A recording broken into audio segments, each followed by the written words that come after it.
안녕하십니까. 반갑습니다. 식품인문학과 마케팅 9강을 시작하도록 하겠습니다. 계획대로라면 9강부터는 대면 강의를 할 예정이었는데 1학기 전체를 원격 강의하기로 결정이 됐죠. 많이 아쉽습니다. 여러분 얼굴도 못 보고 한 학기를 끝내게 됐습니다. 그렇지만 무엇보다 중요한 게 여러분의 건강, 또 코로나 사태를 진정시키는 것이 국가적으로 중요하기 때문에 시책에 적극 협조하는 것이 무엇보다 중요하다고 생각합니다. 자, 지금까지 원격 강의지만 여러분 적극 참여해 주셨는데 남은 기간 동안에도 적극적인 참여를 부탁을 드리겠습니다. 자, 그럼 시작하도록 하겠습니다. 자, 지금까지 식품인문학과 마케팅 부제가 세계사를 움직인 6가지 음료입니다. 지금까지는 맥주, 그리고 와인, 증류주에 대해서 알아봤습니다. 특히 마지막 시간에는 한국 전통주에 대해서 많은 학생들이 관심을 가져서 했었는데 우리나라 술에 대해서도 이렇게 많은 관심을 가지고 있구나. 저도 그것을 확인할 수 있었고, 또 마케팅에 관해서 지평 막걸리와 또 구독경제 관해서 사례를 들었는데 그 부분에서도 많은 학생들이 관심을 가졌어요. 그래서 앞으로도 이 식품 인문학 역사와 문화 시장하면서 마케팅 사례를 계속 들어서 설명하도록 하겠습니다. 자, 이번부터는 이제 술에서 벗어나서 커피와 차 그리고 콜라에 대해서 알아보도록 하겠습니다. 드디어 6가지 음료 중에 3가지가 술이었는데 술에 관해서다 보니까 약간 그 치안 상태랄까요? 그런 부분도 있었죠. 이런 부분. 그래서 술에서 깨어난 것이 이제 sober라고 하면 sober, 영어로는 sober라고 하는데 각성이라고 하죠. 우리가 우리말로 해서는 드디어 이제 술에서 깨어나서 sober한 상태로 돌아가서 이제는 강의를 하도록 하겠습니다. 그 중에 첫 번째 커피인데 본격적으로 강의하기 전에 시를 하나 소개할까 합니다. 자, 여기서 시 한 편을 소개하도록 하겠습니다. 여기에 잘 맞는 시라고 해서 가져왔습니다. 디 오크라는 시인데 알프레드 테니슨 영국 시인의 시입니다. 한번 읽어보도록 하겠습니다. 그대들 인생을 젊어서나 늙어서나 저 오크처럼 살아라. 봄철에는 영롱하게 생동하는 금처럼 여름철엔 풍성하게 그리고 가을이 되면 더 가을답게 지기에서 깨어난 해맑은 금이 되라. 겨울이 되면 모든 잎은 드디어 낙엽으로 지지만 보라 늠름히 서 있는 저 우람한 줄기와 가지 발가벗은 저 힘을 이란 시입니다.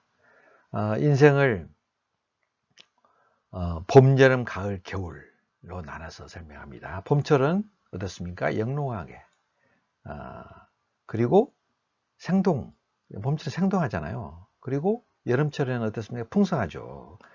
이런 그 봄, 여름을 지나서 가을이 되면은 이제 치기에서 깨어난 이런 약간의 그 부풀려진 것을 해서 이제 깨어나는 거죠. 그것을 영어로 이제 sober라고 합니다. sober, stay sober 그러면 깨어 있으라 그런 말 되고 이것이 바로 치기에서 깨어난이라는 뜻입니다. 그래서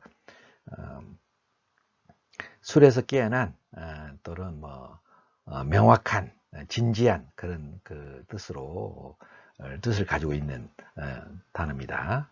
그리고 겨울이 되면은 낙엽이 지고 다 했으면은 이제 naked strength만 남는다는 거죠.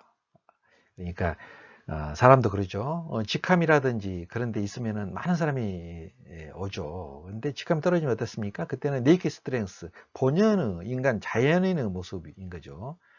그럴 때는 그 사람의 인품이라든지 그런 게 드디어 이제 드러나는 거죠. 그전에는 직함으로 덮여 있었는데, 그래서 이런 naked strength가 갖는 사람이 되라. 그런 메시지를 주는 시인데, 우리가 여기서 눈여겨보는 것은 sober입니다. sober. 인생의 봄과 여름에서 지나서 가을이 되면 sober 해야 된다는 거죠. 미망에서는 깨어나야 돼요. 그래서 우리도 이번 그 커리큘럼에서도 지금 하프라인을 우리가 넘었습니다. 넘었는데, 지금까지는 맥주와 와인, 증류주이기 때문에 약간은 취기에 관련된 게 있었기 때문에, 이제는 소버해서 깨어나서 맑은 정신으로 커피와 차, 콜라에 대해서 알아보는 시간이 돼서, 어떻게 보면 우리도 이제 하프라인을 넘어서 이 시는 인생을 놓고 설명했지만은 우리는 이 과목을 놓고 설명하더라도 소버한 상태로 돌아가서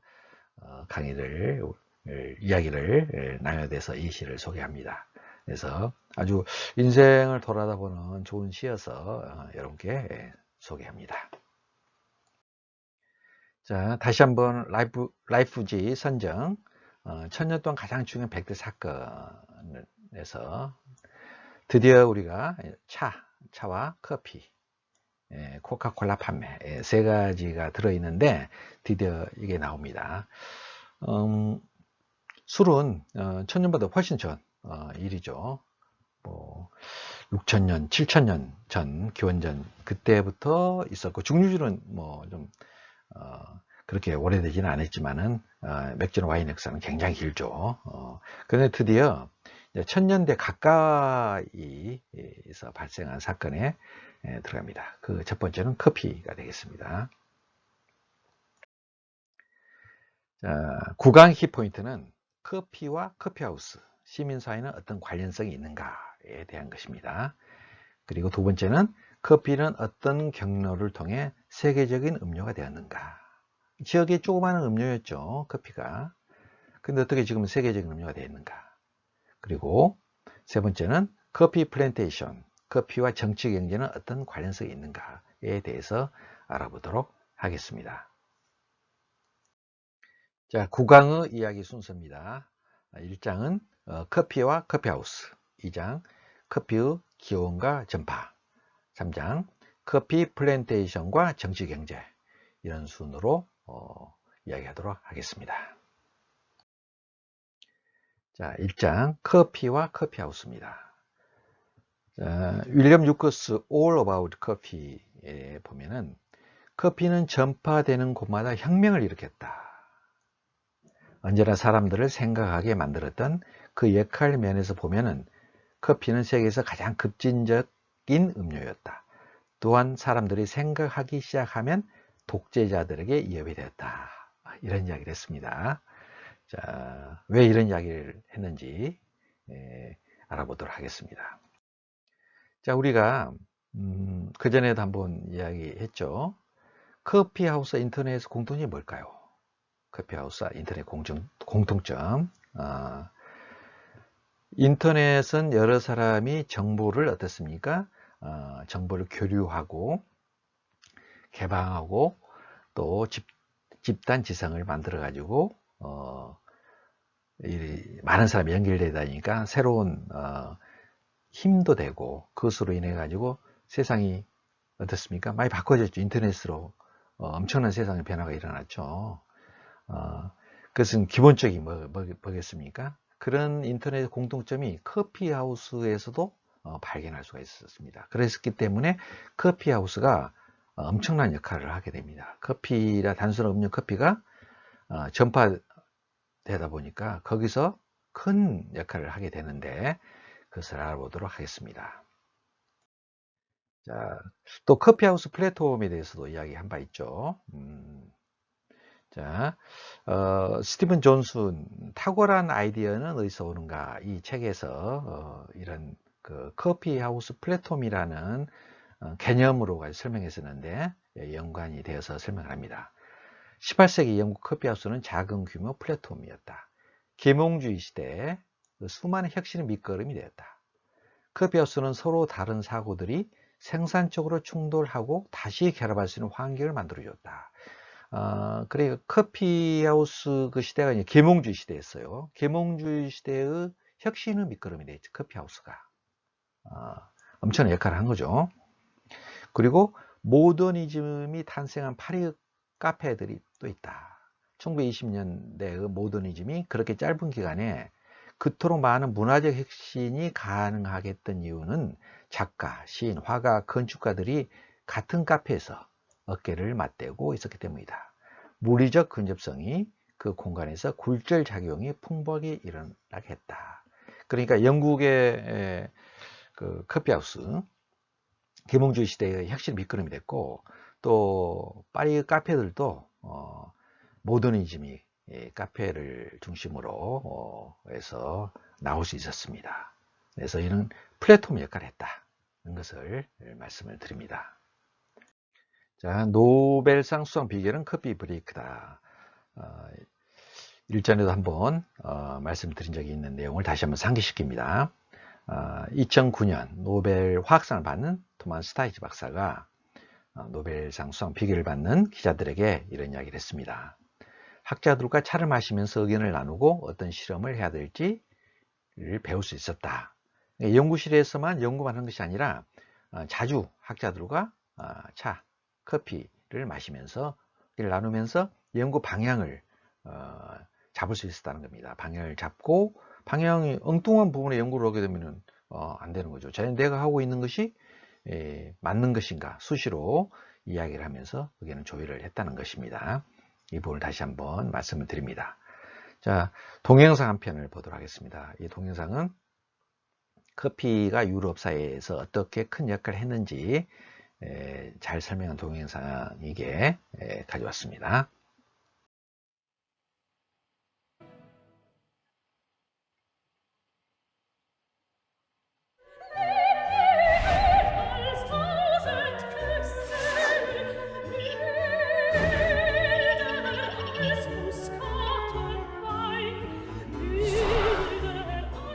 커피에 대한 주인공의 예찬이 가득한 이 곡은 1732년 마흐가 작곡한 오페라 곡입니다. 커피를 마시지 말라는 아버지와 여기에 맞서 계속 커피를 마시게 해달라는 딸의 실랑이가 주 내용입니다. 중세 유럽인들의 커피 홀릭을 그려낸 바흐의 커피 칸타타입니다.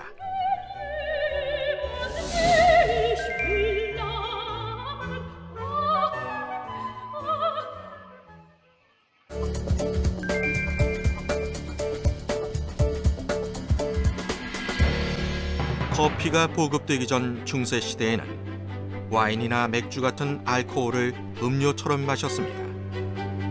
일반적인 가정의 맥주 소비량이 어린이까지 포함해 한 사람당 하루 3리터나 될 정도였습니다.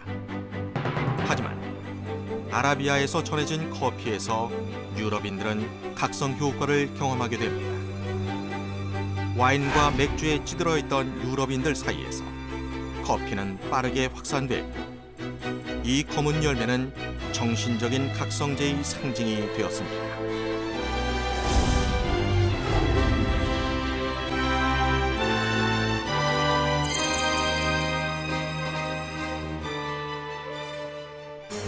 커피의 보급과 함께 자연스럽게 생겨난 것이 커피하우스입니다. 커피를 마시고 이야기를 나누는 커피하우스에는 최신 잡지와 출판물이 비치돼 있었고 다양한 주제로 토론이 열렸는데 커피 한 잔 값인 1펜이면 누구나 대학 교육 수준의 지식 습득이 가능하다고 해서 페니 대학으로 불리기도 했습니다.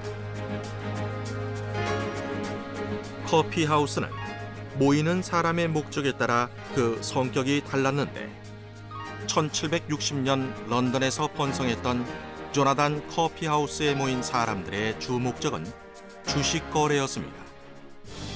사업 거래를 하는 전용 자리까지 있었던 이곳은 이후 런던 주식 거래소가 되었습니다. 해상보험 전문 업자들이 거래를 한 곳은 로이드 커피하우스였습니다. 1688년에 에드워드 로이드가 런던에 연 로이드 커피하우스는 이곳을 드나드는 해운업자와 상인들에게 최신 해상 뉴스와 선박 매매 정보를 제공했습니다.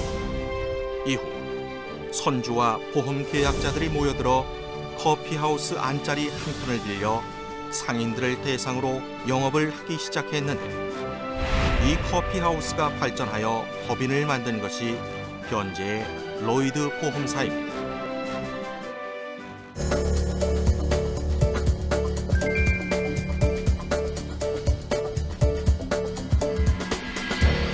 향긋하고 낭만을 부르는 커피는 잠을 이루지 못하게 해서 검은 낭마의 유혹이란 오명까지 받았지만 이 검은 열매는 클래식 거장을 움직여 칸타타를 탄생시켰고 토론의 장을 일으킨 정신적인 각성제의 상징으로 거듭났습니다. 더불어 비즈니스가 오갔던 커피하우스는 뉴스와 정보가 유통되는 소통의 장이자 상업 발전의 혁신지였습니다.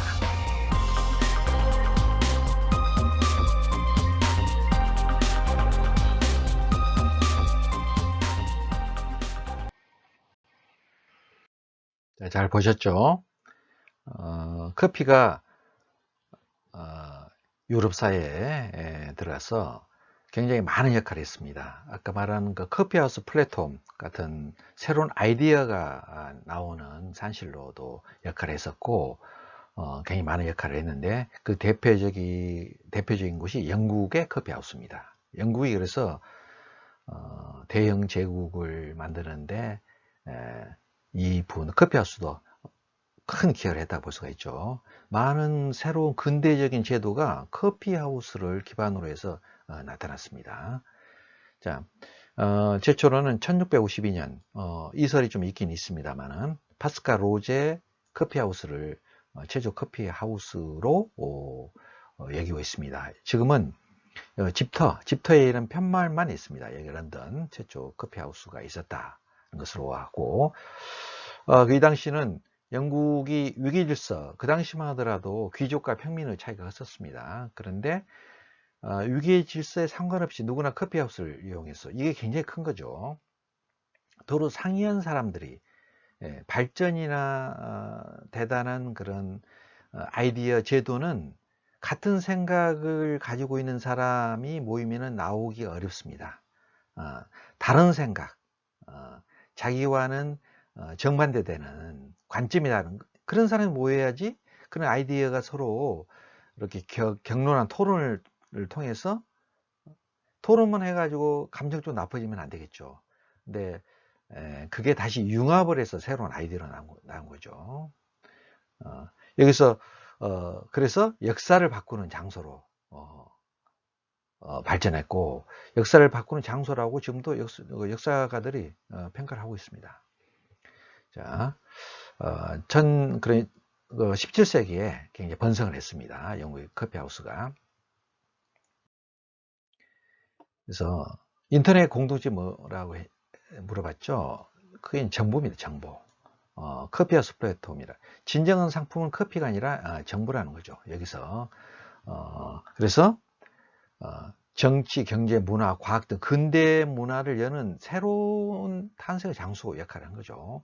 그 우편제도도 커피하우스에서 아이디어를 만들어 가지고 우편제도, 옛날 우편제도 있지만은 지금 우표처럼 얼마를 주면은 가까운 곳이나 먼 곳이나 똑같이 하는 근대적 우편제도가 이 커피하우스에서 태어났고, 조나단 커피하우스 영상에서 왔죠. 주식거래소로 발전했고, 로이드 커피하우스는 로이드 보험회사, 해운보험의 지금 최대 보험회사로 되어 있고, 그레시안 커피하우스는 뉴턴들이 만나서 영국 왕리 박해가 여기서 성립됐어요. 그 뉴턴이 초대 그 회장으로 되죠.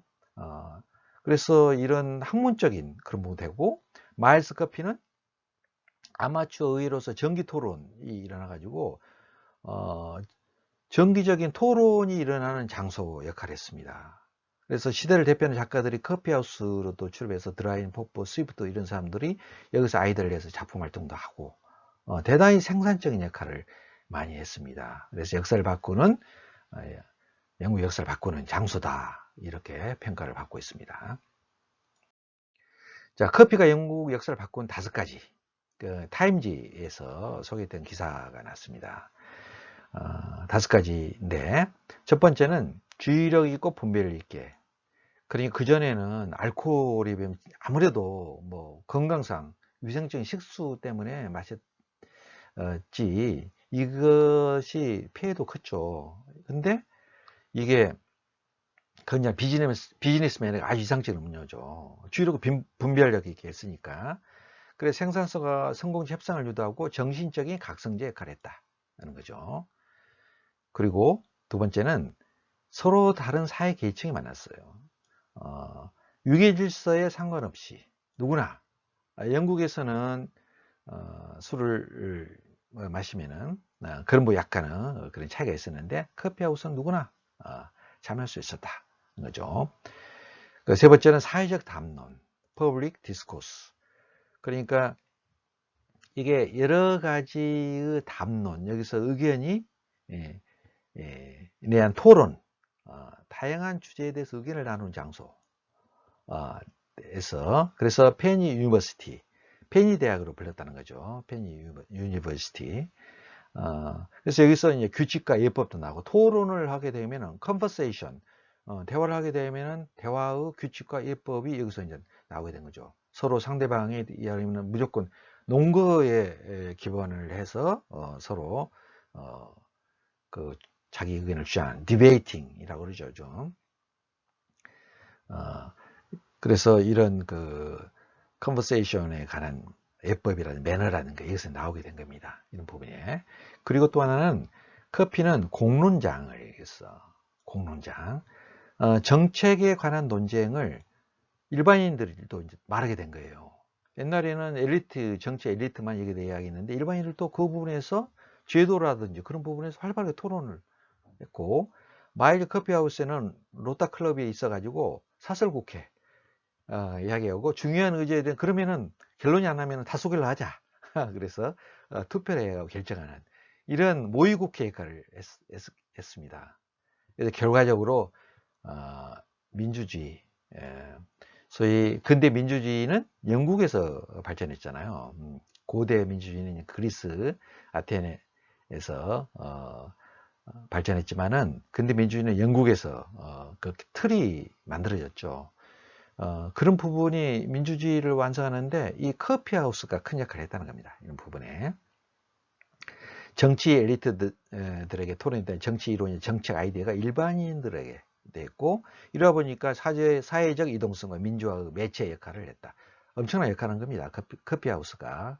그래서 영국 역사를 바꾼 5가지라는 이런 기사가 타임지에 나와서 인용해서 말씀을 드립니다. 자, 영국 커피하우스에 대해서 계속하도록 하겠습니다. 알코올과 경쟁의 역사. 17세기 영국 1인당 맥주라든지 와인, 알코올 소비량이 3리터, 엄청나죠. 지금 우리가 물 2리터 마시고 운동을 하고 있는데 3리터를 마셨다는 거죠. 많이 마시는 층에서 그랬다는 겁니다. 그런데 알코올에 비해 건전하고 비즈니스맨에게 이상적인 음료로 되고, 이런. 그래서 깨어있는 도취감, 청교도 혁명 왕정 복고 시대 근엄한 청교도 이데올로기와 일맥상통했어요. 청교도들은 항상 깨어있고 근검하고 절제하고 그런 것을 중시했는데, 여기하고 잘 맞은 거죠. 청교도고. 그래서 커피는 알코올 피해를 없애는 도구로 환영을 받았습니다. 네, 여기서 커피에 반대하는 여성들의 청원, 여러분, 이게 이제 팜플렛으로 만들어져 가지고 남자들이 하루 종일 가가지고 커피하우스에서 하루 종일 있다 오니까 여성들은 불만이 많았습니다. 이런 아주 그냥 그 뭐랄까, 직접적인 그런 이야기가 들어있는데, 이런 이야기입니다. 남자들을 사막처럼 메마르고 쇠하게 만드는 음료 과다한 사용으로 그녀들의 섹스에 발생하는 거대한 불편을 공공의 사례에 호소한다. 이런 이야기. 뭐느냐, 그런 커피만 홀짝거리면서 남자들이 가서 그런 했는데, 이것이 나오게 된 것은 이 커피하우스에 서로 다른 계층의 출입이 가능하다 했는데, 여성은 금지가 됐습니다. 남성만 출입이 했다는 겁니다. 여성은 가지 못하고 남자들만 나와서 이런 토론하고 이렇게 하다 보니까 여성 불만이 많을 수밖에 없는 거죠. 사실은 영국에서는 여성의 참정권이 굉장히 오래 1920년 뭐 그 정도에 대해서 허용이 됐죠. 그 유명한 사건이 있죠. 경마장에서 국왕의 말이 달리는 거기 여성 운동주의자 한 사람이 뛰어들어서 순교를 했습니다. 순교를 아무리 해도 안 들어주기 때문에 이제 극단적 방법을 택한 거죠. 그래서 그 계기로 인해 가지고 여성의 참정권이 이루어졌는데 뭐 다른 나라에 비해서 여성 참정권이 굉장히 늦게 됐어요. 예, 영국이 민주주의가 틀이 완성된 그 나라이지만은 여성의 참정권은 굉장히 늦게 됐다는 것도 좀 어떻게 이유를 배반적인 그런 면이 있습니다. 그래서 커피의 반대는 여성들 청원이 이루어질 정도로 했었는데 결국 이것 때문에 커피 하우스가 퇴조하고 홍차 지역으로 바뀌어집니다. 여성님이 대단한 거죠. 그런 부분에 그것은 차후에 말씀을 드리도록 하겠습니다. 자, 커피하우스 퇴조. 18세기 중반이 되면서 급격하게 쇠락합니다. 예, 여기서. 그래서, 커피하우스가 사회적 역할을 이걸로 했어요. 역사를 바꾸는 장소로 그 이야기를 17세기 했는데 18세기 중반에서는 퇴락하고 홍차가 나오게 됩니다. 그래서 퇴조 원인은 크게 보면 두 가지. 경제적인 부분이 있죠. 편의대학으로 불렸지만은 당시 물가로 2펜이면 하루 식비에 대한 것이기 때문에 굉장히 비쌌죠. 비쌌다는 겁니다. 그리고 커피하우스는 남성을 위한 제도였고 여성이 출입금지 됐어요. 근데 홍차가 들어오면서 홍차가 여성들을 사로잡았어요. 홍차가 판매상들이 티가든에서는 남녀가 다 갈 수 있는 그런 데였거든요. 티가든은 그런 것도 있고 또 판매도 조금씩 판매를 해서 집에서도 홍차를 마실 수 있도록 하다 보니까 소위 말하는 티타임도 생기게 되고 여성들이 주도하다 보니까 순간적으로 커피하우스가 퇴조하고 홍차로 이제 바뀌어진 겁니다. 근데 프랑스에서는 처음부터 여성 출입이 가능했습니다. 카페, 그래서 뭐 카페 문학이라든지 프랑스의 모더니즘이라든지 그리고 그런 것이 나오게 되고 프랑스에서는 이게 이제 시민혁명의 도구로 발전했습니다. 영국에서는 이게 새로운 근대적인 새로운 제도라든지 그런 게 됐었는데 프랑스에서는 이게 계몽주의와 더불어서 그게 프랑스 대혁명의 진원지 역할을 합니다. 자, 프랑스 커피하우스입니다. 거의 비슷한 시기에 들어왔죠. 좀 약간 영국보다는 좀 늦었지만은 카페드 프로코프에서 오픈했는데 커피가 알코올 섭취량을 줄이고 카페들이 궁극적으로 프랑스 대혁명을 낳겠다. 그죠? 프랑스도 마찬가지죠. 유럽이 전부 다 술에 쩔어 있었으니까 커피가 들어오면서 그 술의 폐해로부터 이제 비로소 벗어날 수 있었던 거죠. 그리고 카페에서 특히 볼테르 같은 계몽주의자들이 과학적 합리주의를 사회적 정책 영역까지 이제 확대했습니다. 그래서 여기서 카페에서 주로 이제 이런 토론도 하고 그런 것이 이루어졌습니다. 그래서 시대에 걸맞게 때마침 등장한 혁명이며 새로운 관습을 만들어내 인간의 기질까지 개조시킨 위대한 사건이다. 커피하우스가 이런 큰 역할을 했다는 거고, 그리고 남녀가 떳떳이 교제할 수 있는 곳이었다. 예전까지만 해도 어림없었던 일이었으나 이제는 남자와 여자 공공 장소에서 만나 끊임낌 없이 이야기를 나눌 수 있었다. 과거에는 남녀가 만날 수 있는 것이 귀족들이야 뭐 파티 이야기하기가 곤란하니까 가면 무도회 같은 거 만들어진 거죠. 남녀가 만나는 것이 금지되어 있기 때문에 제약이 많았기 때문에 가무되어 있었는데 이제는 카페에서 떳떳하게 만날 수 있는 그런 환경이 조성되어 있으니까 이 부분에서 큰 역할을 한 겁니다. 그리고 다음을 보시죠. 프랑스 혁명의 진원지다 거죠. 특정 주제나 비즈니스 라인과 연관 되고 런던과 달리 여성도 출입이 되고 디드로는 카페 드라 리젠스에서 백과사전을 편찬하고 카페 드 포아 유명하는데 프랑스 혁명 당시 급진주자들이 즐겨 찾는 것이죠.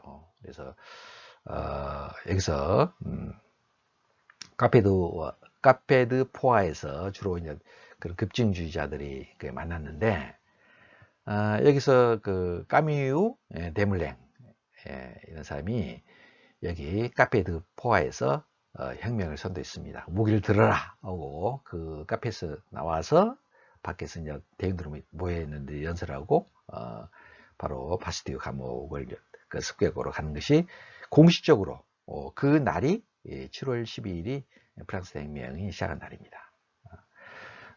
여기서 프랑스 커피하우스도 이렇게 많은 사람들이 모이다 보면은 뭐 반정부 저런 이야기 많이 나오니까 여기서 많은 사람들이 여기서 가서 무슨 내용이 있는지 정보기관에서 많이 해서 정보를 많이 기록했던 내용이 바스티유 감옥 문서에서 수백 건의 대화 내용이 발견되기도 했습니다.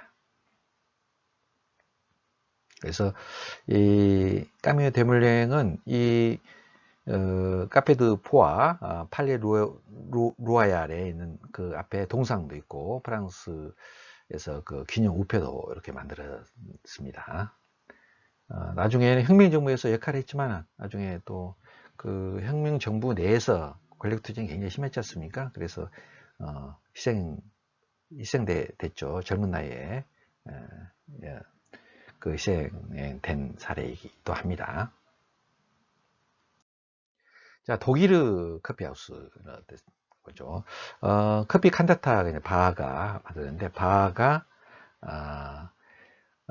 작곡을 커피하우스 의뢰를 받고 이 곡을 작곡했다고 그래요. 그러니까 어떻게 보면은 시엠송 비슷한 역할을 했다는데 칸타타 1732년 그러니까 18세기니까 독일은 좀 조금 늦었다 보이죠. 영국이나 프랑스보다는 그렇지만 이 당시에는 독일에도 커피가 굉장히 유행했습니다. 커피하우스가 굉장히 유행했고 했는데 이 1777년 프로이센의 프리드리 대왕이 커피보다 맥주를 마시도록 성명을 발표해가지고 한동안 커피를 마시는 사람을 팔지 못하도록 엄격하게 금지를 시키고 그랬는데 이 이유가 독일 사람들은 맥주가 더 맞다 그 역할도 했지만 그것은 명분이고 사실은 커피를 수입하느라고 국가 재정이 많이 어렵기 때문에 이런 성명을 발표하게 됐죠. 어쨌든 그래도 독일은 커피하우스가 그런 정치적인 역할을 하지 못하고 20세기 돼야지 그 역할을 합니다. 그전에는 비홀, 독일에서는 맥주홀이 그런 역할을 했다는 걸 말씀드렸죠.